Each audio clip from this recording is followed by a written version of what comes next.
Caros e caríssimos irmãos,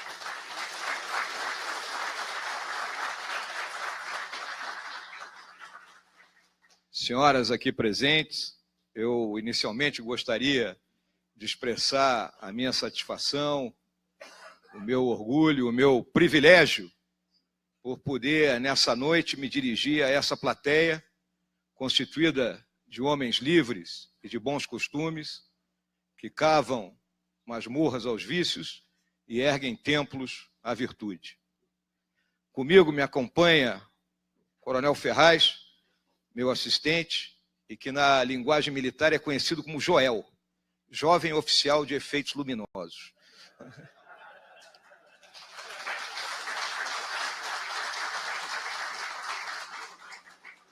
O que eu vou apresentar aqui aos senhores e às senhoras é a minha visão, por isso que eu coloco uma visão daquilo que nos cerca. Em todos os fóruns que eu compareço, eu deixo muito claro que eu não sou o dono da verdade.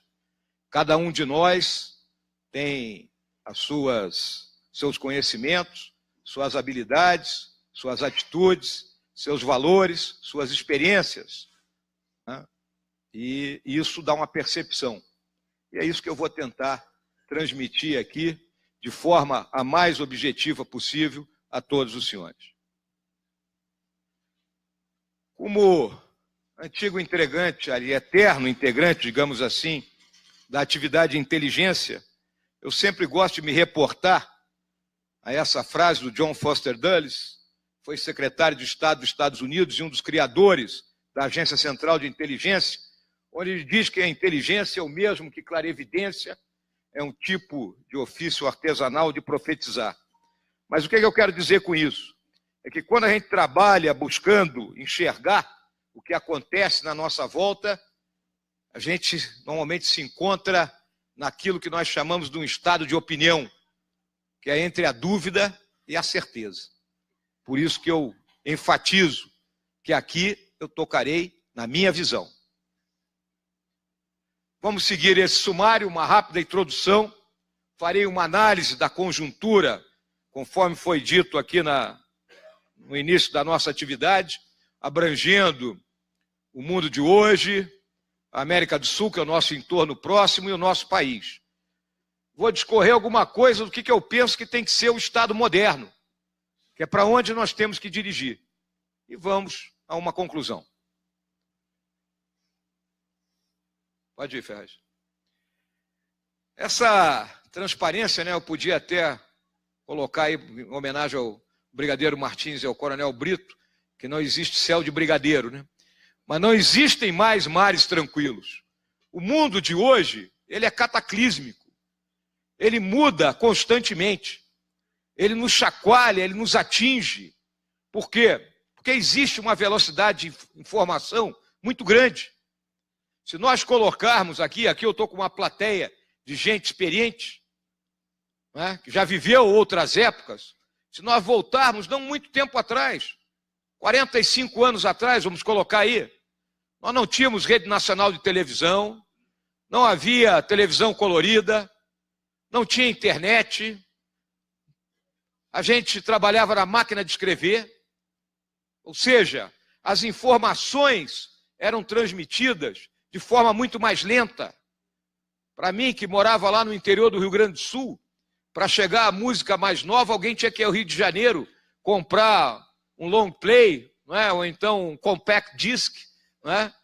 Todos aí devem lembrar disso. Colocar numa vitrolinha e ouvir a última dos Beatles ou do Creedence, ou seja lá o conjunto, não é? Que todos nós gostamos um dia.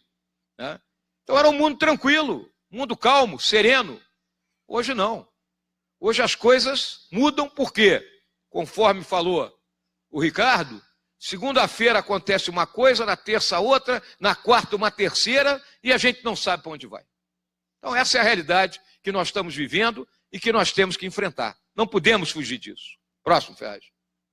Então, mais do que nunca, a gente precisa vigiar com muita atenção tudo, porque o mundo está complicado. Próximo. E como é que está esse mundo de hoje? Ele tem a hegemonia militar de uma hiperpotência militar, tecnológica e econômica. Ninguém tem dúvida que os Estados Unidos da América, por mais que passem por abalos, né, nós estamos vendo agora o furacão que arrasou Houston. Os senhores podem ter certeza que daqui a 3, 4 anos Houston está de pé. Está tudo funcionando de novo. Por quê? Pela capacidade do povo. Então, é uma realidade. Não adianta fugir disso e não adianta ser xenófobo com isso. Temos 3 grandes blocos econômicos que vivem em crise. O bloco asiático, o bloco europeu e o nosso bloco americano. Instabilidade e competitividade. Essa velocidade das informações, a capacidade de se comunicar em tempo real, leva a uma competição muito mais acirrada. Conflitos disseminados em larga escala. Nós temos conflito no mundo inteiro. Por favor, Ferraz. Nosso país aparece aqui, como conflito de drogas. Né? O México tem uma guerra lá com as drogas. A África, né? Com Nigéria, Congo, Sudão do Sul, República Centro-Africana, onde nós estamos pretendendo montar uma missão de paz para lá, um batalhão nosso que esteja saindo do Haiti. Ucrânia, Turquia, Síria, Iraque, Afeganistão, Paquistão, Iêmen, Somália. Então o conflito está aí.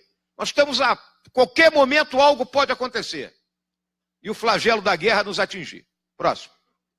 Pode seguir, Ferraz. Todos os países hoje dependem de sistemas integrados de alta tecnologia. Eu costumo dizer, lá dentro do nosso quartel-general, que se faltar luz, eu posso mandar todo mundo embora para casa, porque ninguém faz mais nada. Todo mundo está plugado em algum tipo de sistema, só se trabalha com computadores, não é? E se cair a energia, nós não temos como funcionar. O controle da distribuição de energia também usa a tecnologia elevada, controle da distribuição de água, o controle das telecomunicações. Então, todos os países dependem disso. E a guerra, ela vem sendo terceirizada. Determinadas funções que eram típicas das forças militares, hoje estão colocadas naquilo que se chama de empresas militares. Um exemplo, acredito que todos os senhores e as senhoras já ouviram falar, é a Blackwater. Temos até livros a respeito disso. Né? Então, proteção da área de retaguarda, distribuição de determinados suprimentos, ajuda humanitária, isso vem sendo colocado na mão de mercenários. É o barateamento do custo da guerra. A guerra custa muito caro hoje em dia. Próximo. Grandes corporações desafiando os estados nacionais. Vimos isso aqui no nosso país. As grandes empreiteiras, né, praticamente tomaram conta do Estado. Já me referi ao impacto dos grandes acontecimentos em tempo real. E grande número de atores governamentais que ocupam espaços que seriam do Estado. O interesse público e privado com grande interação e levando a quê? A corrupção. A corrupção está no mundo inteiro. Ela não é privilégio aqui nosso. Né? As ameaças transnacionais que eu vou mostrar mais adiante. E os mega-eventos. Acabamos de sair de 2 mega-eventos. Copa do Mundo e Olimpíada. Eu tenho certeza que os senhores e as senhoras jamais imaginaram que as Forças Armadas seriam empregadas em eventos dessa natureza. Vamos lembrar, a Copa do Mundo para nós sempre foi o quê? Dia que termina o trabalho mais cedo, churrasco, pipoca, cerveja e vamos ver o jogo do Brasil, que ultimamente não tem nos satisfazido muito, né? Mas essa é a realidade. E de uma hora para outra, tivemos que ser empregados na segurança desses eventos. Tal a magnitude que isso atingiu, e atingiu por quê? Próximo, Ferraz. Por causa dessas ameaças. Está lá o terrorismo. O terrorismo está solto no mundo. O Brasil é campo aberto para isso. Inúmeros atos terroristas são praticados hoje. Quando se queimam ônibus, quando se bloqueiam estradas, isso é ato de terrorismo. O crime organizado, né? Possibilidade de um novo colapso do sistema financeiro. Aí o pessoal alardeando que a Bolsa de Valores atingiu 75 mil pontos. Vamos olhar lá. São 4 grandes empresas que detêm 60% das ações. 2 são banco, Itaú e Bradesco. E as outras 2 são empresas de commodities, Petrobras e a Vale. O resto são pequenas empresas. Fluxo de capitais ilícitos, né? Hoje está havendo uma união mundial para conter isso, a lavagem de dinheiro que ocorre, né? Tivemos há pouco aí aquela dinheirama encontrada lá em Salvador, lá com o nosso amigo, digamos assim, entre aspas, Gedel, né? Que tomava banho com o dinheiro, né? Tal a quantidade de impressões digitais que havia nele. Migrações ilegais, né? Aqui em Brasília nós não vemos isso muito, mas vão ao Rio de Janeiro, caminhem na orla de Copacabana no final da tarde e vão ouvir línguas africanas, espanholas, haitianos e por aí afora. Conflitos armados, doenças infecciosas, a febre amarela voltou, chikungunya, zika, coisas que nós julgávamos banidas, esgotamento das fontes de energia. E o nosso país tem muita fonte de energia. Olham para a gente com olho grande. Espionagem, a instabilidade dos regimes, colapso dos sistemas de informação, tal a quantidade de dados que vem sendo acumulado. A ampliação das simetrias, o gap tecnológico, a guerra cibernética. Todo dia tem um vírus novo invadindo o mercado. Todo dia as nossas instituições são atacadas. Catástrofes ambientais e climáticas. O clima mudou, senhores e senhoras. Não adianta tapar o sol com a peneira. Vamos lembrar o seguinte, há 50 anos atrás, se dormia no Rio de Janeiro, General Dark, sem ar-condicionado, na Vila Militar. O senhor imagina isso hoje? Não? Aqui em Brasília ninguém usava ar-condicionado há 40 anos atrás. Não havia isso. E hoje nós não vivemos sem isso. Por quê? Porque o clima mudou. O clima mudou. Próximo. E a política? A política é especial, né? Ricardo fez um toque aí a respeito. São escravos das pesquisas de opinião. Todo político tem um marqueteiro e se ele chegar nesta plateia aqui, ele vai falar tudo aquilo que é música para os nossos ouvidos. Porque o marqueteiro vai dizer o que ele tem que fazer. Ainda estamos vivendo sob a ditadura dos conceitos de esquerda e direita, que estão abraçados na corrupção, né? Os dois. Agora, senhoras e senhores, existe algo mais anacrônico do que esses dois conceitos? Isso vem da Revolução Francesa, vem do final do século XVIII, da Assembleia dos Estados Gerais, e ainda continua-se com essa visão. O Estado, a nação, ela tem que ter um caminho, um futuro, e cada governo vai buscar manter aquela rota, um pouquinho para cá, um pouquinho para lá, mas a rota é uma só. Infelizmente, isso não ocorre. Os políticos hoje, eles falam o que as pessoas querem ouvir, não tem compromisso com o futuro, e vence a eleição o político, o melhor marqueteiro e capaz de reunir e interpretar maior volume de ideias para, digamos assim, enganar a população. Próximo. As grandes guerras de hoje, a das drogas, a nossa juventude está sendo atacada por isso aí. Nós temos que lutar contra isso. Não adianta querer fugir disso. A guerra das drogas é a guerra número 1 deste século XXI. Nós, dentro do Exército, vivemos isso dioturnamente com a juventude que recebemos nos nossos quartéis, que a imensa maioria é oriunda da periferia das cidades. Vem de lares destruídos e onde o consumo de droga e de álcool começa na mais tenra idade. O dinheiro ilícito, as armas leves e de destruição em massa, o terror, o tráfico de pessoas, as catástrofes ambientais, estamos vendo o que está acontecendo com essa temporada de furacões, e a guerra climática. Senhoras e senhores, por que os africanos saem do norte da África, se atiram no mar Mediterrâneo em embarcações improvisadas para atingir o sul da Europa? Porque estão esgotadas as condições de vida no norte do continente africano. Eu tenho falado para a juventude militar que nós ainda vamos matar e morrer nesse século XXI pelo clima. Militarização do espaço, satélites, drones, armas capazes de serem lançadas a grandes distâncias, vinda diretamente de uma posição geoespacial. Próximo, Ferraz. E a América do Sul? A América do Sul é um condomínio de países periféricos. Próximo. Então, está aqui, ó. Estamos desechados da maior linha de comércio mundial e esses nossos países têm muito pouco peso específico no concerto das nações. Próximo.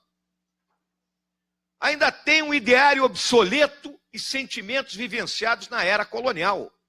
Ainda todo mundo acha que o português é culpado de tudo, que o espanhol é culpado de tudo, não é? Como se nós não tivéssemos 200 anos já independentes. Defasagem tecnológica e contingente de excluídos. E aqui eu quero dizer que excluídos não são pobres. Nós que operamos nas favelas do Rio de Janeiro, na Maré, no Alemão, ali nós vemos a realidade do excluído, é aquele onde o Estado não chega. O Estado não retira o lixo, o Estado não mantém a escola, o Estado não mantém a unidade de pronto atendimento funcionando, o Estado não coloca o saneamento básico, o Estado não dá nada para essas pessoas. Aí quem é que dá? É o traficante. O traficante vende o gás, o traficante vende a internet, o traficante vende a TV a cabo, o traficante bota um médico lá dentro para atender a população. Esses são os excluídos. Próximo. Onde estão os líderes? Procurem líderes na América do Sul. E uma carência total de estratégia de desenvolvimento. Os nossos países dependem da exportação de itens primários e de pequeno valor agregado. Então está aqui, ó, nossos principais itens: ferro, petróleo, açúcar, soja, cobre, ouro. Esses são os principais itens de importação. Nada de produtos industrializados. Os grandes compradores, 35% do que se vende da América do Sul compra os Estados Unidos, 27% a China. São os dois grandes compradores. Próximo. Regimes políticos frágeis. Está aí, ó, Venezuela com problema, Equador com problema, Bolívia com problema. Insegurança institucional ligada à fragilidade dos regimes. E aqui, senhoras e senhores, temos conflitos regionais adormecidos. Muita gente acha que o nosso entorno próximo é tudo tranquilo e não é. Vamos lá. A Venezuela tem uma pendência com a Guiana em torno da região do Essequibo. Existe a região do Triângulo do Ouro no Suriname. A Colômbia e a Venezuela têm uma pendência por essa Península Guajira, que é uma questão de exploração de petróleo. O Equador e o Peru foram à guerra há 20 e poucos anos atrás. A Bolívia perdeu território para todo mundo aqui. Bolívia e Peru fizeram uma guerra contra o Chile, foram batidos, a Bolívia perdeu a saída para o mar. A nossa fronteira com o Paraguai tem guerrilha, tem brasiguaio, tem sem terra, tem tudo que tem direito. Uruguai e Argentina estão brigando pela questão das fábricas de celulose na beira do Rio Uruguai. Então, e vamos lembrar o seguinte, todo mundo fala espanhol e nós falamos português. Próximo. Diplomacia paralela, regida por atores não institucionais e com estratégias, em tese, pouco transparentes. Mas nós sabemos que são bem transparentes. Qual é a diplomacia paralela? Está aqui, ó, o Foro de São Paulo, que todos os senhores e as senhoras conhecem muito bem. Mas em algumas plateias que eu compareço, o pessoal desconhece. Está aqui, ó, criado em 1990. Olha quem está aqui, ó, sentadinho aqui, ó. Amigo lá do nosso, na época ainda, o Fidel Castro. O que o Fidel Castro fez? Quando acabou o ouro de Moscou, ele criou essa organização. Próximo aí, Ferraz. É a mais vasta organização política que já existiu na América Latina. Participam todos os governantes esquerdistas do continente. Mais de 100 partidos legais e várias organizações criminosas ligadas ao narcotráfico e ao sequestro.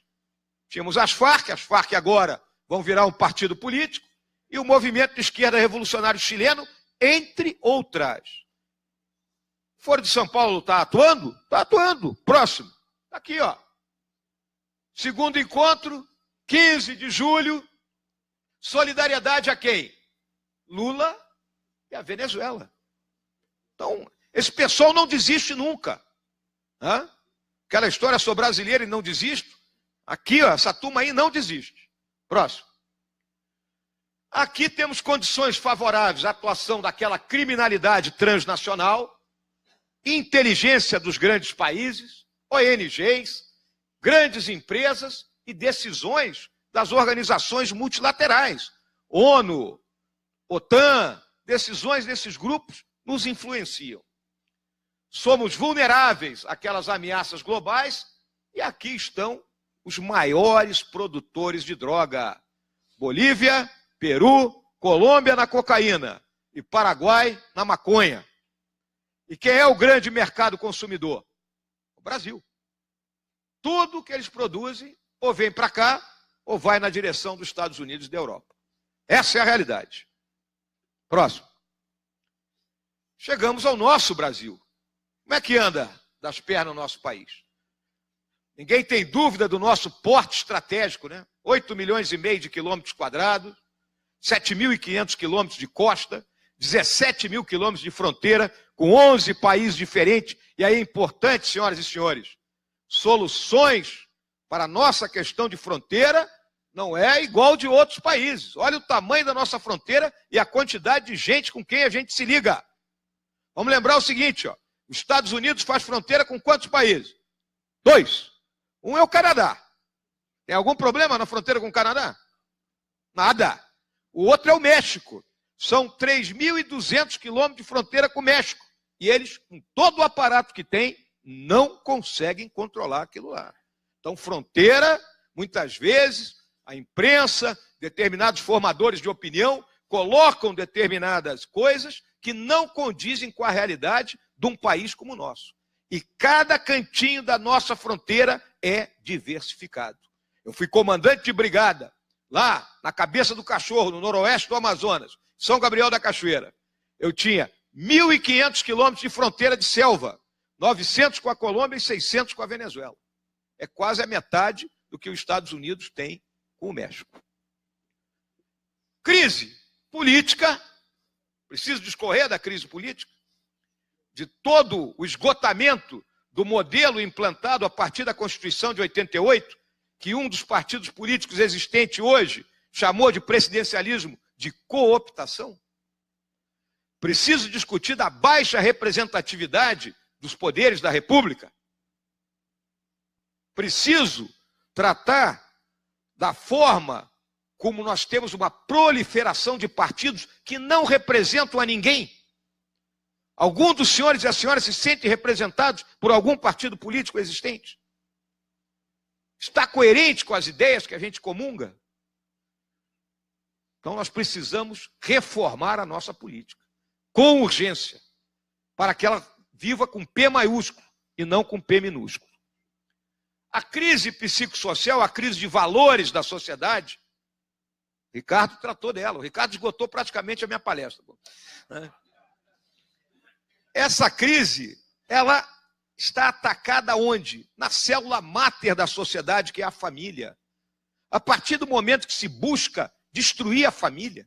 Nós vimos agora essa questão do Banco Santander patrocinando uma exposição onde até zoofilia era mostrada para crianças. A que ponto a gente chega? Eu vou abordar mais ela mais adiante. Mas eu vou falar agora da crise econômica. Pode tocar aí, Ferraz. É o nosso Harvey. Né? O Harvey lá nos Estados Unidos, ele destruiu o Houston. E aqui? Começa na Constituição de 88. Aquela de não sei quantos artigos, não sei quantas emendas. A Constituição Cidadã, que regula do alfinete ao foguete, regula o horário de trabalho do bancário, os juros. No artigo 5º, que tem 70 e tantos direitos individuais, né? O falecido Roberto Campos jocosamente dizia que um dos itens lá está dito que todo brasileiro tem direito à vida. Quando ele morresse, a família entraria contra o Estado, porque deixou ele morrer, já que todo mundo tem direito à vida. Né?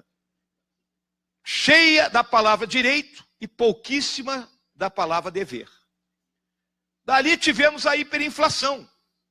Todos os senhores e senhoras estão lembrados do final do governo do Sarney, né? 89% de inflação ao mês. Talvez o pessoal mais novo aí não lembre. Mas saía o dinheirinho da gente e nós íamos correndo para o supermercado, tentando ir na frente do cara da maquininha, porque ele já vinha remarcando os preços. Era essa a forma que nós vivíamos. O Plano Real derrubou a hiperinflação. E aí nós partimos para um ajuste fiscal que, ao longo dos últimos 16 anos, buscou equilibrar receita e despesa. Porque, minha gente, governo é igual à nossa casa. A gente não pode gastar mais do que ganha. Se eu gasto mais do que ganho, eu vou para o cheque especial. Se eu estouro o cheque especial, eu vou estourar depois o cartão de crédito. E, por último, eu vou para o agiota. É igualzinho. Fizemos as privatizações, a busca do equilíbrio das contas e uma matriz econômica, macroeconômica, digamos assim, com a meta da inflação. No ano anterior se definia a meta do ano seguinte, a flutuação do câmbio e a taxa de juros, buscando manter a inflação sob controle. E aí o que aconteceu? Aí entrou essa dupla. Lula 2, que o Lula 1, ele estava controlado pelo Palocci ainda, que agora é um médico frio e calculista, né? E a doutora Dilma, né? Ela já tinha falido uma loja de 1,99, faliu o país, foi fácil. Olha qual era o mote da Dilma: gasto é vida. Então vamos gastar, né? Para que os senhores tenham uma ideia, a senhora tenha uma ideia. Ao longo desse período, os gastos do governo aumentaram 51% acima da inflação. E a arrecadação aumentou 14%. Não pode dar certo. Criar essa nova matriz econômica. Endividamento de famílias e empresas, valorizar o câmbio, as desonerações fiscais, ou seja, primeiro começou com determinados setores, tendo um alívio no pagamento dos tributos. A partir daí, todo mundo quer sua sinecura, seu privilégio. Não, eu também quero. De modo que no final das contas ninguém mais estava pagando tributo, ou estava pagando de forma reduzida. E a redução dos juros por decreto. E aí os famosos subsídios. Os explícitos, que são as desonerações, e os implícitos. É o que era BNDES, Caixa, Banco do Brasil.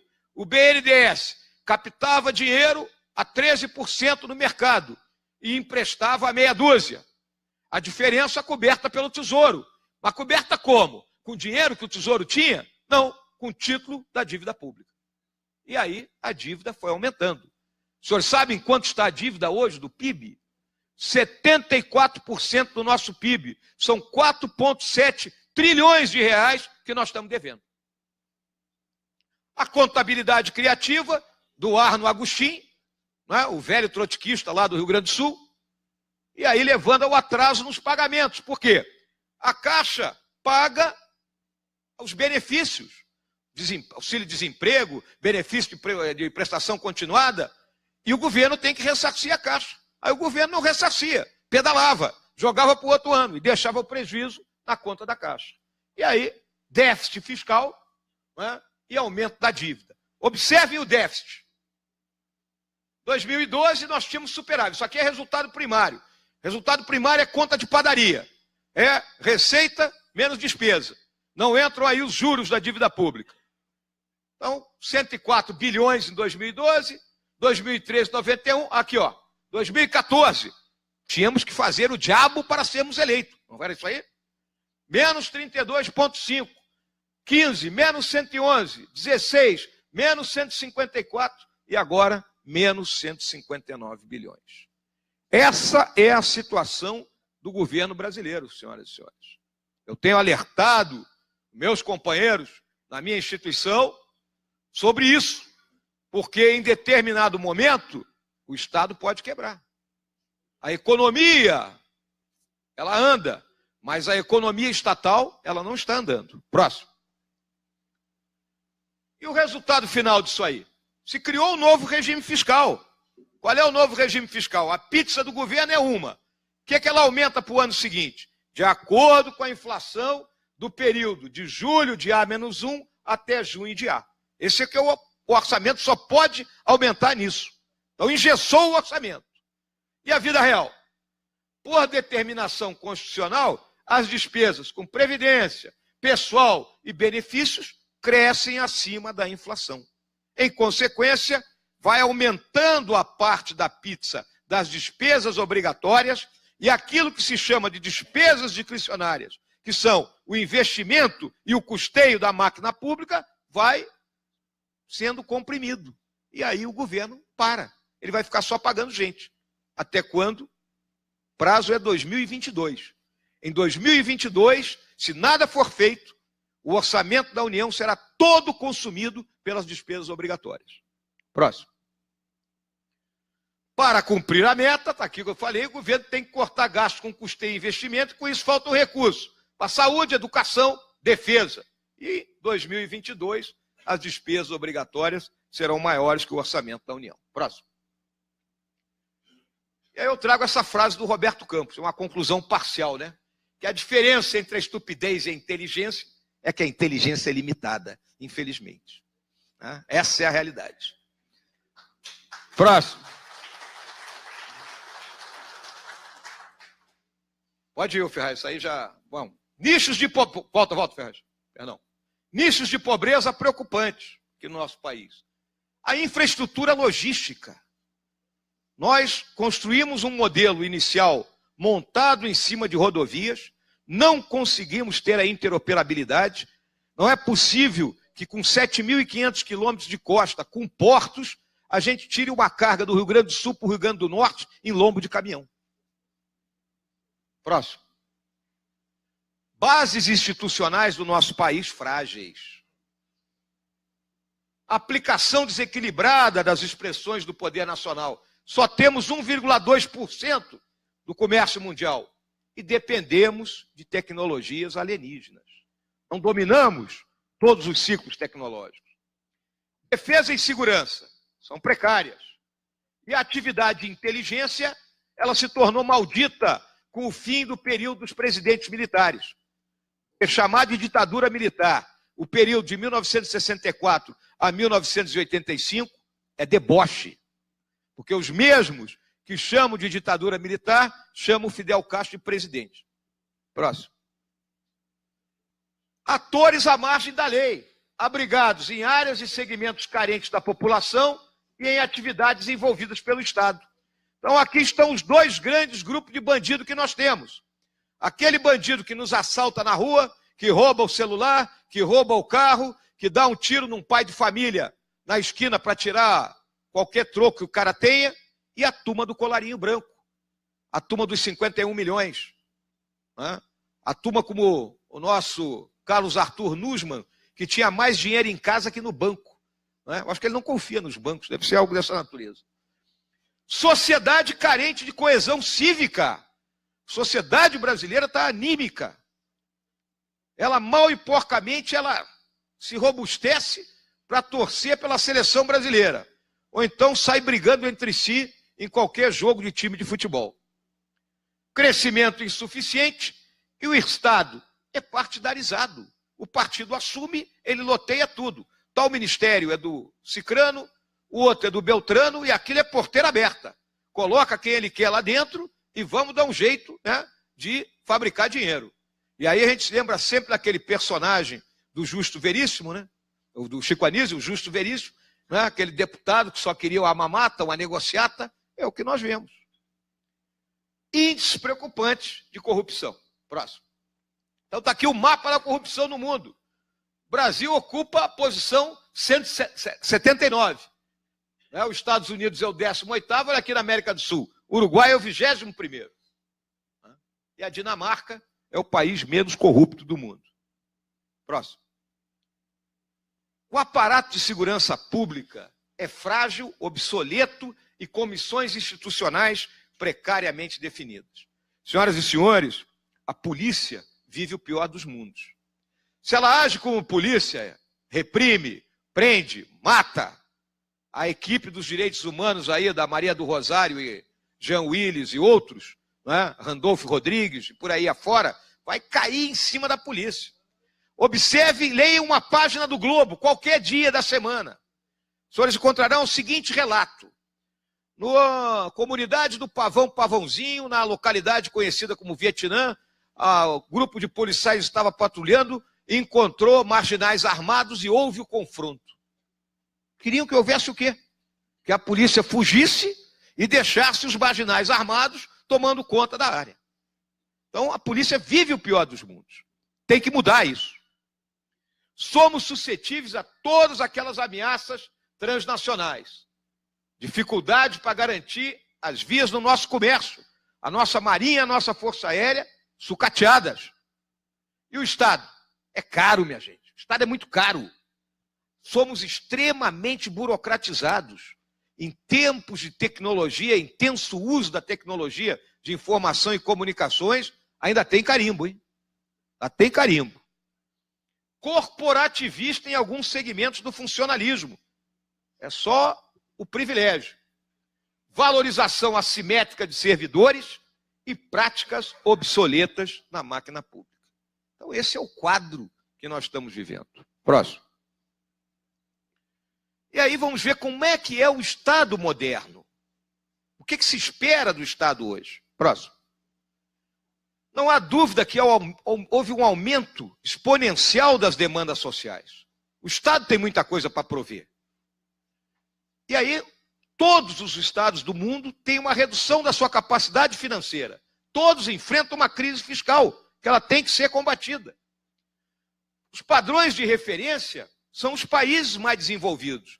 Nós não vamos nos basear na Somália, não vamos nos basear no Sudão. O nosso povo, ele quer o quê? Ele quer um padrão FIFA, né? É o padrão FIFA, que foi cunhado. O cidadão cliente hoje, ele não aceita mais ser tratado como uma pessoa de segunda categoria. Se ele paga imposto, ele quer a restituição daquele imposto. Se ele paga IPVA, ele quer rua calçada, ele quer estrada que não seja esburacada, não é? Ele quer segurança. A extensão dos direitos sociais aumentou, não é? Nós tínhamos a massa dos excluídos, é um fator desestabilizador. Tem que entender isso. E há uma reação à cultura burocrática e à má qualidade do serviço público. O servidor público, o próprio nome está dizendo, ele tem que entender que ele presta serviço à comunidade. Ele não está fazendo favor para ninguém. Próximo. Fundamentos econômicos de hoje. Disciplina fiscal. Eu arrecado, eu gasto. E aí tem que priorizar os gastos. É a famosa escolha de Sofia. Se formos lá para o primeiro capítulo do livro do Adam Smith, da Riqueza das Nações, o que se diz? Canhão ou manteiga. Mas tem que haver uma escolha. Reforma tributária e liberalização financeira. O regime cambial e liberalização comercial. Ninguém pode temer investimento estrangeiro. Nós ainda estamos naquela... Não, vão tomar a Amazônia, vão comprar as terras na fronteira. Não podemos temer isso. Se nós não temos poupança interna, nós temos que usar a poupança externa. Privatização, sim. Desregulação, vamos liberar as coisas. E a questão da propriedade intelectual. Próximo. Nova gestão pública, gestão profissional no setor público. Não pode contratar qualquer um. É meu amigo, agora eu dou um cargo de confiança. Padrões explícitos e medidas de desempenho. A meritocracia. Tem uma massa de gente que trabalha no serviço público, você fala meritocracia, ele começa a tremer. ênfase nos controles, está aí, Tribunal de Contas, não é? Todos eles pressionando. Satisfação do cidadão e na qualidade do serviço. Autoridade delegada, não pode ter centralização ao excesso num país do tamanho do nosso. E competição, a competição faz bem. Disciplina e parcimônia no uso dos recursos. E está aqui, ó, extenso uso das novas tecnologias. Próximo. E a governança? Estado é entendido como um organismo plural. Especificar os objetivos das políticas públicas é a famosa transparência. E aí levando a interação com a sociedade, o uso das redes, a comunicação hoje, ela flui pelas redes. Relações baseadas na confiança e contrato. Políticos com liderança. E a transparência, que eu já me referi. Próximo. E aí o Estado se transforma de um Estado de serviço, produtor do bem público, em um Estado que serve de garantia à produção do bem público. Então o Estado ele tem que encolher para fazer isso. De um Estado ativo, provedor solitário do bem, é um Estado ativador, fomentador, que aciona e coordena os outros atores a produzir com ele. E de um Estado dirigente ou gestor, em um Estado cooperativo, que produz o bem público em conjunto com os outros atores. Isso é a transformação, senhoras e senhores. É o caminho. Próximo. Vamos chegar então aqui à nossa conclusão. Qual é o significado disso tudo? O problema, segundo Joseph Nye Jr., que para todos os estados no século XXI, que há cada vez mais coisas fora de controle, até mesmo dos mais poderosos, devido à difusão do poder para os atores não estatais. Temos que conviver com isso. Próximo. Cenários do Brasil. Esses cenários têm sido difundidos aí, né? O final antecipado é a queda do Temer, o sucesso parcial é a economia entrar nos eixos, o Temer não sofrer mais nenhuma denúncia, e o sucesso amplo é o Estado bate numa picareta em algum lugar, jorra petróleo, ouro, e aí o Estado volta a enriquecer, né, de uma forma terrível. Mas o que nós estamos vendo é o que os analistas políticos chamam de sarneização, né? E se nós lembrarmos o que foi o período do presidente Sarney, não é, tutelado pelo doutor Ulisses Guimarães e a parcela do PMDB, não é, sem capacidade de influenciar em nada, é o que nós estamos vivendo hoje, né? Guardadas as devidas proporções. Próximo. E como superar isso?